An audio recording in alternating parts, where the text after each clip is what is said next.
Hello and welcome into the KE Report. I'm your host, Shad Markwitz, and today we're getting an update from our friend and colleague, Steve Penny.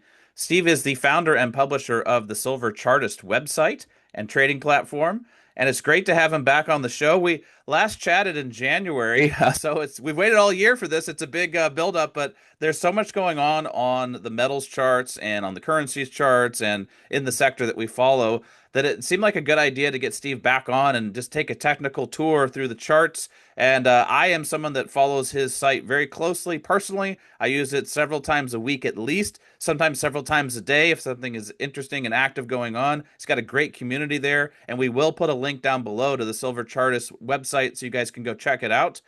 Steve, it's great to have you back on the show as always. And it looks like we're kicking things off here with a chart of the US dollar. This is a longer term chart. You can see here going back all the way to 2003. So a longer term picture. What is your view of the greenback?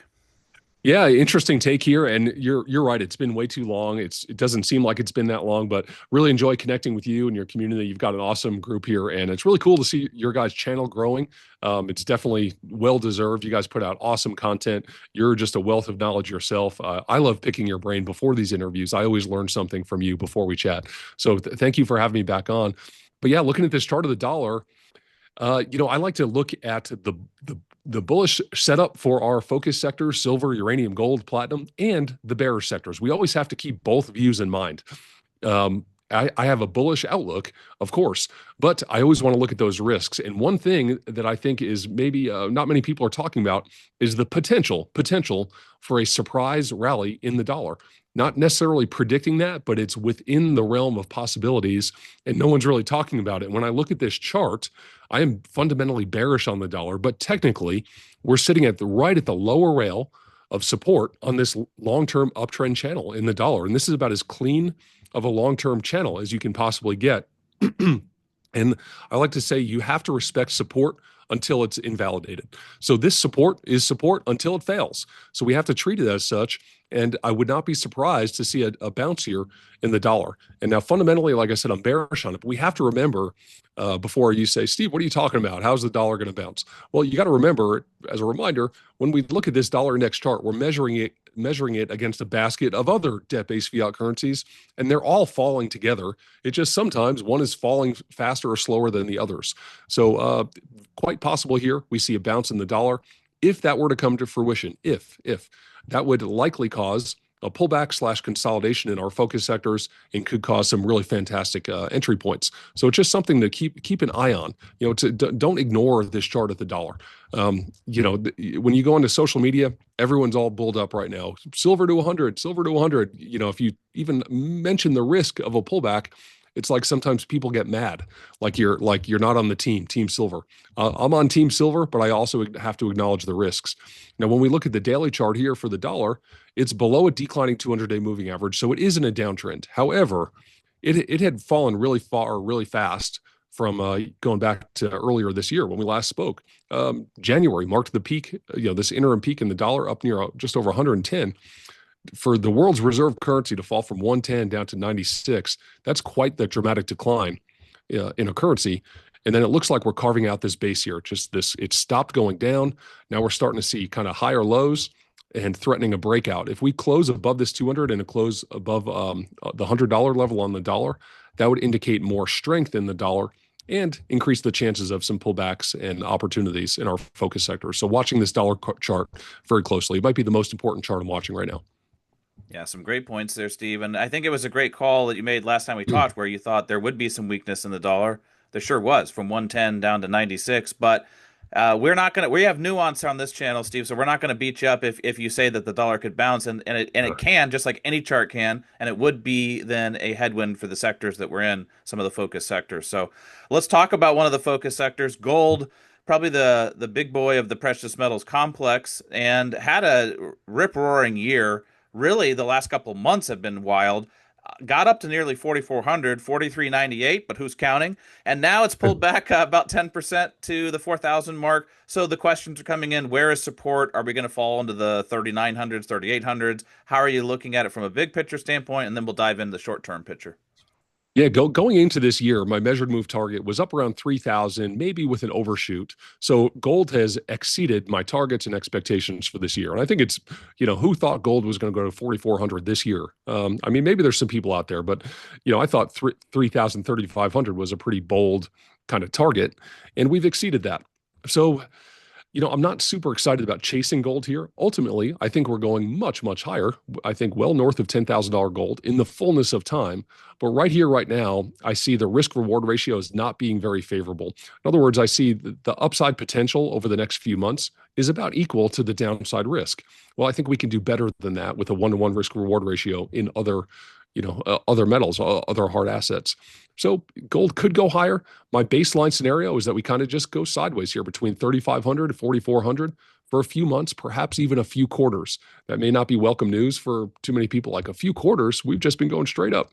Well, some digesting these gains would be healthy. Especially this comment applies more to silver, but we were talking before we hit the record button.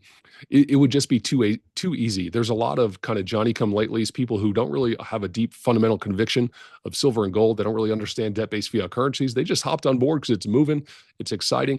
Well, I think those people need to be shaken out. It would be just too easy for them if gold continued ripping higher to 5, 6, 7,000. Silver went to 70, 80, 90 without a big meaningful pullback to shake loose all those weak-handed momentum chasers. I think that needs to happen. $3,500 is major support. Not sure we get all the way down there, but it's within the spectrum of plausible possibilities that we pull back to 3,500. And when you look at this daily chart here, you can just see 3,500 was major resistance. We had that peak in April, kept coming up near 3,500, poking our head at it, chipping away at that resistance, and then finally punched through in August. So now what was resistance becomes support. 3,500 is now key support. Not sure we'll get all the way back there, but man, if we do, one thing I love about technical analysis is it allows you to make if-then statements. If we pull back to 3,500, then I will scale in aggressively. You've got support here around at this dotted trend line. Not the most obvious strong support, but there is trend line support here.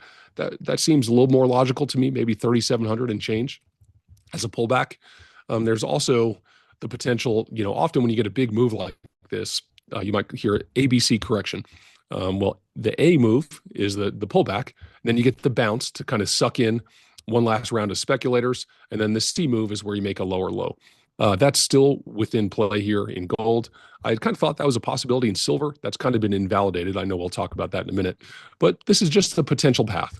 Take any forecast with a grain of salt. No one gets it right 100% of the time, but it's just a possibility that's worth considering. This is kind of my baseline roadmap for now. Pullback, lower low, and then maybe come up and test, 4,400 a few times over the next handful of months before finally punching through it. Well, just to follow up on this while you got this chart up, when that period happened back in April, where it hit 3,500 and then it consolidated sideways for about 4 or 5 months and built that big support zone now, but at the time that was resistance. That was healthy because people consider that correcting through time versus price because you're basically channeling sideways. Do you think that we could get into that thing, but just in a larger channel here between the 3,500 and 4,400, that it's a correcting in time versus price? Even if we pulled all the way to 3,500, that's in price. But if we channeled sideways, I know people want it to go up perpetually, but would you think that if we lost some of the momentum traders during that time period, that hurts gold's longer term trajectory? I guess is what I'm asking. No, it wouldn't hurt it at all. I mean, it's reasonable to expect gold. It may not seem, because let's face it, most of the people in the hard asset silver precious metals community, we've got a high risk tolerance. So to your average person, gold is very volatile. To us, maybe we're like, gold's not volatile at all. So look at silver and uranium. But it is a volatile asset. So for a 20% pullback, that's nothing for a volatile asset. And it's reasonable to expect a tap of the 200-day moving average a couple times over the course of a sustained uptrend. We haven't even touched the 200-day moving average in, I don't even know how long. It's been a very long time. So back test of the 200-day is not, that's not like that's healthy. That's healthy corrective action. Shakes loose those weak-handed momentum chasers. We can form a new base. Energy builds for a punch higher. And yeah, something similar to what we saw from April all the way through August is reasonable to expect again, and that would be healthy. And that gives us disciplined speculators and investors opportunities to be tactical and scale in with some level of precision to our watch list stocks and ETFs and things that we want to buy, um, instead of just ripping straight up. Yeah, great points. And I love the if then statements too. I use the same thing in my own trading that, you have a plan for either way. You have a plan and you make volatility your friend, as we often discuss, that if you Yeah, have those proverbial pullbacks, that's when you load the boat. You don't do it on the rips higher. So let's have a look. Is there a way to jump into GDX before we go to silver? Just to yeah, let's yeah, check on the absolutely. gold mining stocks and see how they're doing. In lieu of the pullback in gold, obviously they pulled back some recently, but after really almost a parabolic move higher this year, and especially what we saw from August to October in the GDX has been crazy. And I think it outpaced a lot of people's expectations. So now the question is, where are we at? Where does it pull back? Looks like you got a back test here. Yeah, gold miners are like the number one subsector right now of the whole stock market, and you know, you look at like the top performing stocks in the New York Stock Exchange for a while there. It might still be true. I think Newmont Mining was the top stock in the New York Stock Exchange, like above Palantir and above all these kind of AI stocks and everything. It's right up there, top 5, 10 stocks in the whole stock exchange. So gold has been on fire this year. Can it continue? Yes, it's possible. But like I said, with gold, I think more probable is just a period of cooling off and consolidation. And those levels to watch if you want to make some if then statements, this 66.98 level, this is the previous all time high in GDX. So far, we're just simply back testing what was resistance become support. I wouldn't be surprised to see us dip below this and consolidate below that again. But for now, support is support until it fails. And when we kind of come over to the daily chart, you can kind of get a little bit more fidelity here. This trend line here was very strong resistance. And then we punched through it. So I wouldn't be surprised to at least see a back test of this previous resistance. And this will soon be reinforced by rising 200-day moving average. This yellow 200-day moving average is rising rapidly. And another thing to keep in mind, when you see the slope, like pullbacks to a rising 200-day moving average are often statistically optimal places to accumulate. However, when the slope is going up at this kind of trajectory, this angle, that's typically not sustainable over the long term. So, even if we backtest the 200, wouldn't be surprised to see us kind of come down a little bit, maybe below it, sometime over the next handful of months. If then statements, right? If we pull back to there, then, you could be a little bit more aggressive with your accumulation. 85.09, previous all-time high resistance. Maybe you're overweight. That could be a spot to like, hey, I'm going to trim a little bit, build some cash, accumulate down near these support levels and trim up near these resistance levels. That's kind of a reasonable strategy for someone who's overweight this sector. Ultimately, I think we're going much higher, but just takes a little bit of time, I think.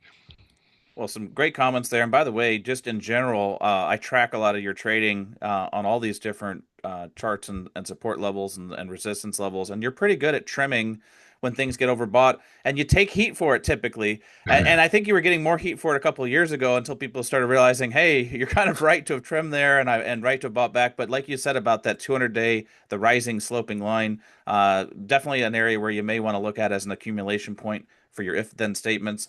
Moving on to silver, the scrappier precious metal here. Again, an amazing year.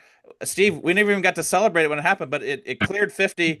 Now we've cleared 50 to 54 and shot back down some. So the question is, are we going triple digits, baby? No, no. Are we going to see a breakout above the level we're at now? Are we in danger of a pullback? And where are you looking at the price action in silver as we're set up today? Yeah, we're at a critical juncture for sure. I mean, even if you're not you don't look at charts, everyone knows that $50 is a key battleground. Everyone knows that, of course. So we're at a key battleground right here.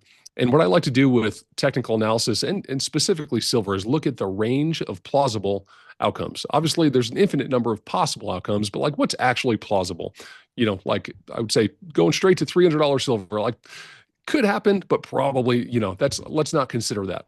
So within that range of plausible outcomes, we'll go to the most bullish. Less likely, I'd say pretty darn unlikely, but within the range of plausible outcomes would be a run to 96. $96 silver is kind of like the next measured move target once we break above this all-time high around 54.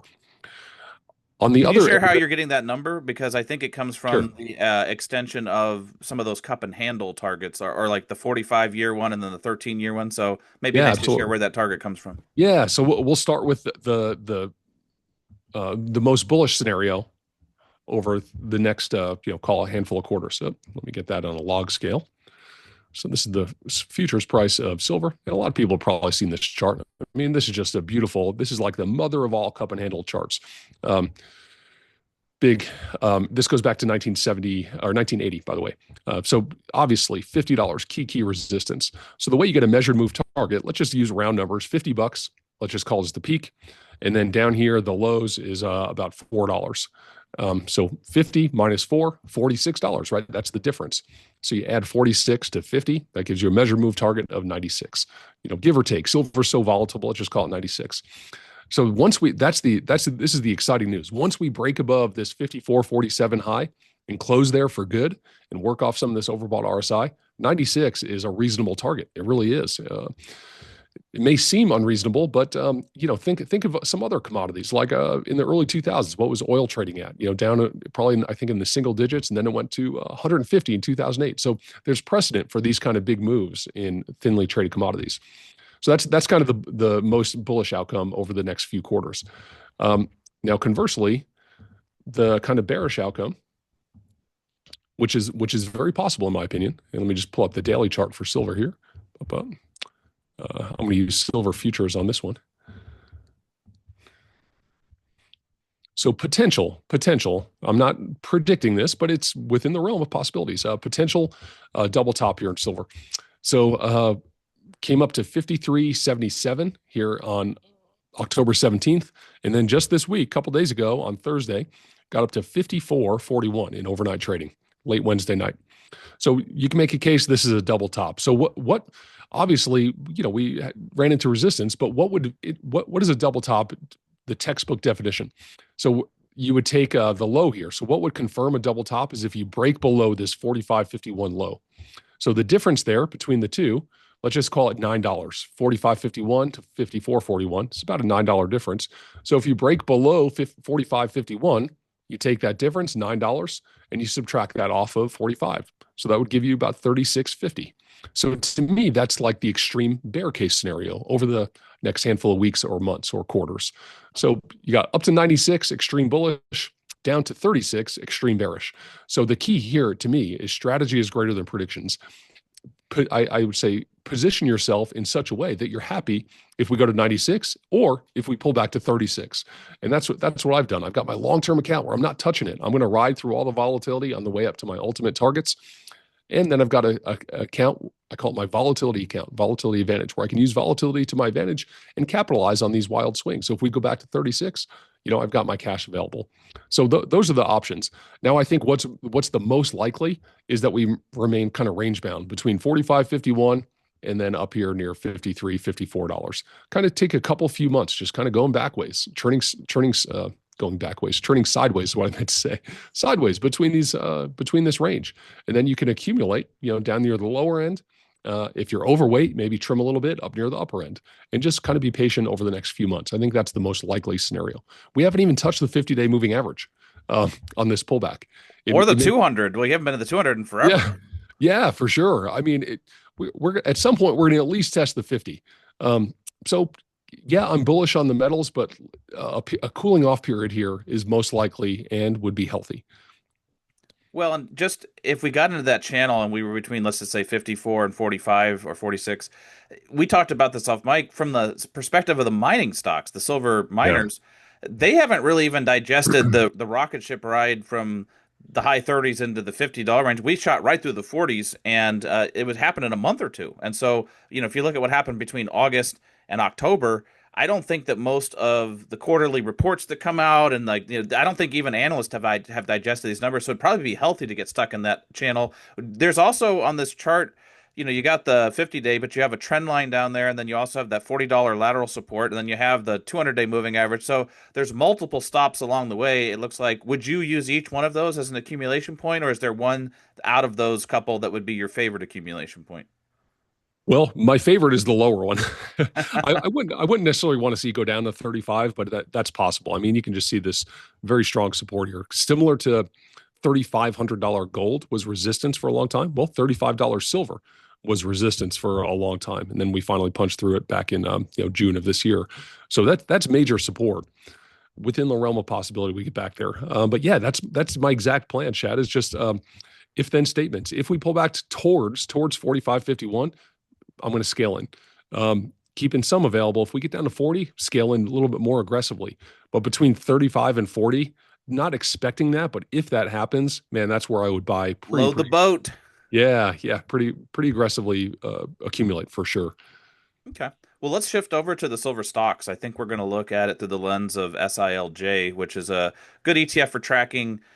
So it's got some producers in it. It's even got some big developers in it, but it's just a good lay of the land for the silver mining stock. So when you look at SILJ, I know that you've been active with different trades over the last year or so, and you've been spot on with it. So how are you looking at support and resistance here with the silver stocks?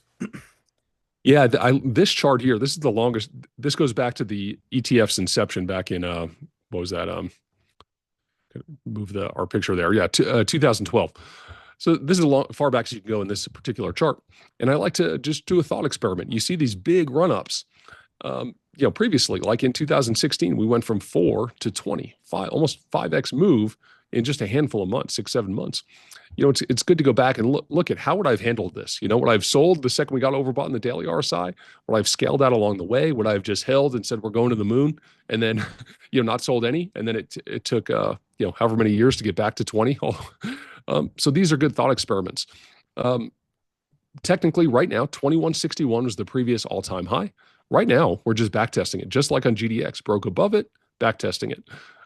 For me, I'm going to be buying pretty aggressively down below 20 on SILJ if we get there. We may not. Some of the individual stocks are presenting even better value opportunities. If you can kind of do some due diligence on individual names, there's a few that are down like 40% from the peak. And, they look pretty attractive even right here. Wouldn't go all in, but some of the individual names are down right in attractive buy points right here, right now. Doesn't mean they can't go lower, but worthy of considering, kind of nibbling. Here's the daily chart for SILJ. Let me bring that up. Top holdings of SILJ, by the way, Hecla, Coeur Mining, First Majestic Silver, and then I think Endeavor Silver. So that makes up a big chunk of this particular ETF. So a nice basket of just silver miners right there. About 25% decline top to bottom in this one. So we already had a healthy pullback, but similar to silver, wouldn't be surprised if we kind of remain range bound between 27, 26. Then we had this low of 2046. So somewhere in there for a few months would be kind of healthy just to consolidate between 27 and 20. Let's call it that. Well, Steve, you mentioned some of the big holdings in there being Hecla and Coeur. I know you have some individual charts. Normally we don't do this, but since Hecla and Coeur are household names and their stocks a lot of people follow, it may be fun just to look at those real quick. Yeah, for sure. Like Hecla's been the big leader. We were fortunate enough to buy it like right on this breakout of the 200-day. If only you could do that every time. There's some luck involved, but we added that and then it just went boom straight up. Nothing goes straight. I shouldn't say nothing, but it is exceptionally rare for something just to go straight up. So I look at Hecla and I'm like, man, I love this company. But it is now when I compare it to other ones like Coeur Mining, First Majestic, Endeavor, which is the better value proposition? So this one just straight up extreme overbought, major resistance at 1544. Love the company, but the market is kind of more fairly valuing this one, in my opinion. Whereas I look at something like maybe Coeur, and let me pull up a better chart for that. And Core's been wild recently just because it shot to the moon, but then it's done an acquisition at the same time that the market was pulling back, and so it kind of got a double whammy hit, but it's kind of presenting a more interesting, compelling entry point, it looks like. Yeah, from 2361 down to the low, 42% off the highs for Coeur. And I'm just, these aren't endorsements of these particular names, but like these are just, some of the big names you think of when you think about silver miners. Here's First Majestic. Let me put that on a log scale and zoom it out a little bit. There we go. Yeah, you can see this nice base pattern here, $10, breakout back test.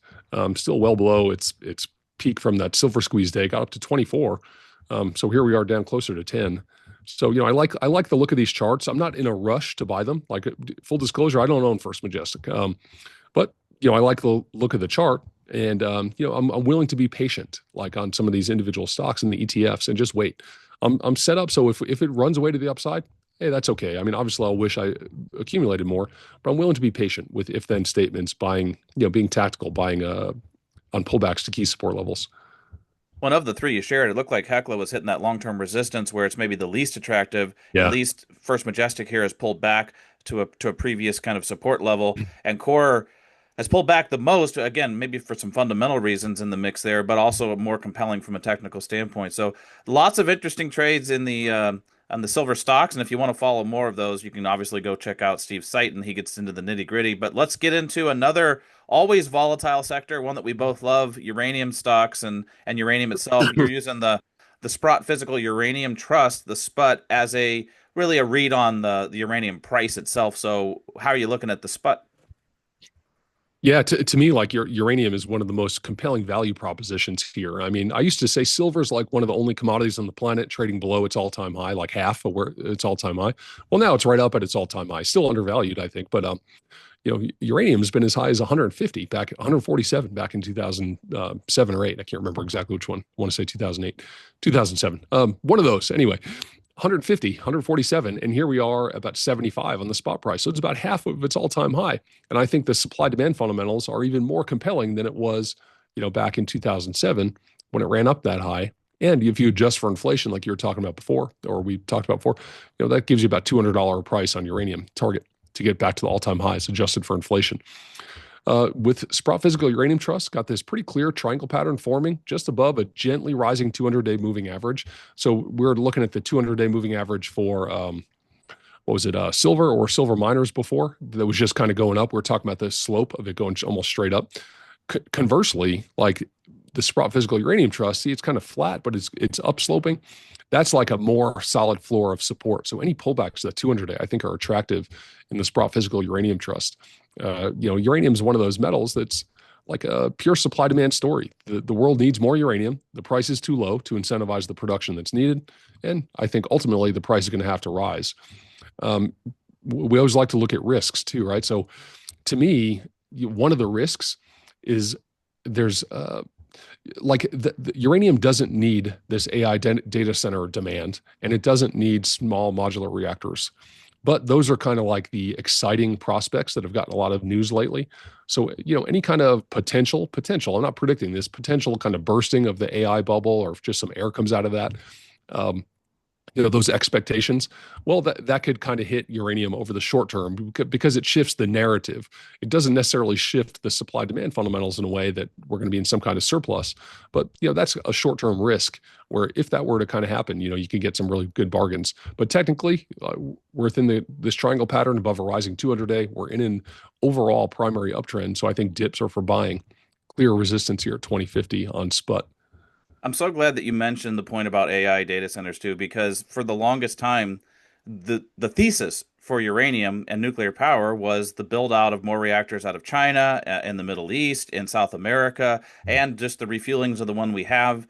And that is still the thesis, and there's still not enough supply. And a lot of the supply that has been slated to come on has had challenges, whether it's coming from Namibia, whether it's coming from Niger with the whole French and Orano thing, Kazatomprom not producing as much, Cameco not even producing as much as they thought. And the ramp up in the US taking longer than people think. So the narrative is there for a good uranium bull without AI data centers even being there. AI data centers and small modular reactors have stolen the thunder and the narrative. So you're right. The danger is if we have a deep seek moment where AI gets hit again, Yeah. it could impact uranium. But let's look at the uranium stocks through maybe the URNM. And just for people watching, the URNM is a great mix of uranium stocks, but also it contains that Sprott Physical Uranium Trust in it as a big percentage. So it's kind of one part stocks, one part exposure to uranium itself. What do you see the setup here on the chart of URNM? Yeah, and that's a good point. You articulated that perfectly with the AI data center stuff. But yeah, URNM top three holdings are Sprott Physical Uranium Trust. I think it's about 15% of the holdings, and then you have Cameco, or excuse me, Cameco is the highest percentage, and then Kazatomprom. So those three combined make up almost 50% of this ETF. So anyway, it's sitting right at support.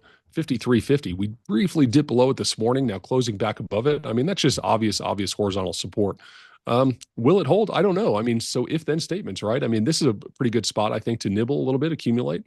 Pullbacks to the 200-day, which is gently rising, would be even better entry points for this volatile sector. I mean, this uranium is even more volatile than silver. I mean, if you're in silver miners and you're not in uranium miners, the uranium is even more volatile. URNJ even more volatile. Very similar makeup to URNM, except it does not include the physical metal or Kazatomprom or Chemico. So it gets rid of those big names. So a little more volatile as you would expect, a little more torque on the upside as well, but very clear uptrend channel here on URNJ. This one had declined 32.3% from its peak just less than a month ago. So really nice pullback. I mean, if you liked it up here, you should like it even more down here. 32% discount to where it was, a month ago. Here's the rising 200-day moving average. To me, I'll be honest with you, I nibbled a little bit on tests of the support, hoping we get a pullback to the 200 so I can add more. You would get more aggressive at the 200 then. Okay.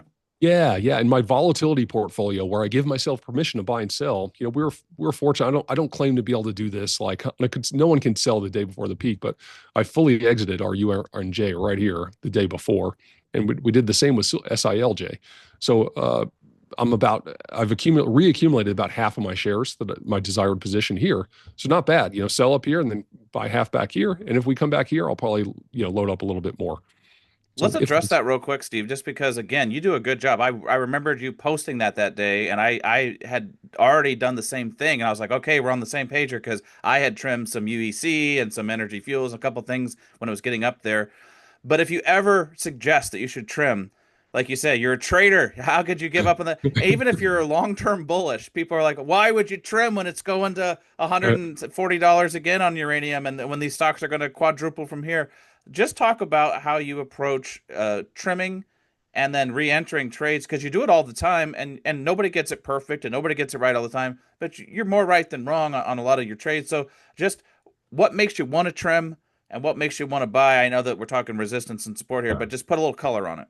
Yeah, and even if you don't look at charts, you could just go by your feeling. Like if you get that feeling like, wow, I'm Superman, I'm on fire, like that euphoric optimism. I like to say, this is for me, whenever I feel smarter than I actually am, that's usually a good spot to take some Sell. profit. Yeah. Yeah.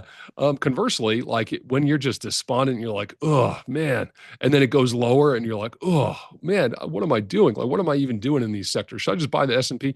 When you start having those kind of thoughts, that's usually the time to accumulate a little bit. So you're learning to embrace those emotions. So when I see that sentiment, like on social media, like to me, like when everyone just hates it, they're all the emojis, or conversely, when I see rocket ship emojis all over to the moon, here we go. Yep, I'm going to trim a little bit, sell to those people. Just learning to kind of like it takes time. I wasn't always like that, but letting volatility be your friend, and then charts are a tool to help you make those if-then statements. That's why I like charts so much. They can kind of remove the emotion, and then I think having a plan ahead of time. Like for example, in silver, I got a lot of flack. Like right now, there's a contingent of people on social media, or if you're bearish on short-term cautious is a better way to put it. Short-term cautious on silver, like they get mad at you. But here's my point is if you go back a couple of years when silver was in the 20s and you said, hey, when we get to $50 silver, I'm going to take some off the table. Like no one would argue with that. But then when it actually comes to fruition and you're up over $50 silver, actually doing it is much harder. So my point is having a plan ahead of time makes pushing the sell button a little bit easier. You got to make the plan ahead of time, because doing it in the heat of battle, it's always going to feel hard. One of my sayings is like the bullish headlines are always loudest at interim peaks. At interim peaks, everyone's going to be talking about, the LBMA supply shortages, COMEX is going to default, force majeure, BRICS are going to accumulate, all these kind of headlines. I don't dismiss those things. I think those are valid things, but they're going to be loudest at interim peaks. Those things can also be true when everyone hates the sector. That's when I like to buy. Oh man, such great points there. And we had the same experience. We mentioned trimming in October and said, hey, the bullish miners percentage index is buried at 100. And like the last time that happened was 2020, and the time before that happened was 2016. It may be a good idea to trim, And there was trolls in the comments saying, you guys are idiots. You don't know anything about the space. Why would you sell when it's clearly going to $100 silver? Nothing goes in a straight line, everybody. And there's just opportune times to lighten the load, and there's opportune times to add to the load, and using charts as a tool for entries and exits is a great way to do it. And you do a great job over at SilverChartist. Maybe just as we wrap up, Steve, give people like in a minute or two just a synopsis of what you actually do over at SilverChartist from a messaging standpoint, but also with the community. Sure, and I'll just give some kudos to you guys too. You know, I don't spend a lot of time on comment sections and all that, but whenever we do these interviews, I go to keureport.com, and I know you guys have that little comment section, and I'm always impressed with like I like to say at SilverChartist, we sharpen each other. There's not some guru, but we're here to help each other navigate these markets together. So it's always very constructive comments you guys have on KU Report. So I don't want to sound like where I'm critical of people on social media. Like your audience, I'm always like, wow, these are very reasonable, having intelligent conversations. So that's really cool. And SilverChartist is similar. It's a fully transparent, over-the-shoulder service, real-time alerts. So you get to see what I'm doing. Not that I'm going to get it perfect. I'm not some guru, but it's just the goal is that hopefully seeing what someone else is doing helps you to make better decisions in your own investing and trading. And one thing I think that separates us a little bit, just like you guys, you're one of the few as well. We're long-term bullish, but that doesn't mean we're always bullish over the short term. So we're not afraid to take some profits in a separate dedicated account. So we have like a volatility bucket where we use this volatility to our advantage, and then a long-term account where we're kind of riding through the volatility. So we got our long-term, and compartmentalizing like that makes it easier to ride through this volatility. And I think it maximizes risk-adjusted returns. Everyone focuses on total potential return. What's the upside potential? Well, you got to measure that against your downside risk and do it in such a way that maximizes risk-adjusted returns and allows you to sleep well at night. So that's my goal and the goal at SilverChartist. Well, appreciate those comments and thanks for the comments about the KE report. And right back at you with the SilverChartist community. I sometimes post over there and I'm active, and it's a good crew of people making good comments. And I do think it's important to compartmentalize like you have. You can have long-term positions that you don't touch for tax reasons and for sanity reasons that you just ride through the volatility, but you can have different segments of your portfolio that you do trade the volatility, and you even have sections of it that are dividend paying stock areas, and sometimes you just place some random trades on stuff that has nothing, like water stocks and energy stocks. And so it's just a fun place to, it's a good community, it's a fun place to get some trading ideas that you can bring over to your own portfolio. I really appreciate you coming on, Steve, as always, because I know you're on the road traveling with the family, and I appreciate you doing the charts. I was hoping it was going to be a little sooner than from January to November, but maybe we get you back on at the beginning of the year and we do this again to kick things off. But great to have you on. Everybody check out SilverChartist, the link below, and looking forward as always to our next conversation. You bet. Thank you so much, Chad.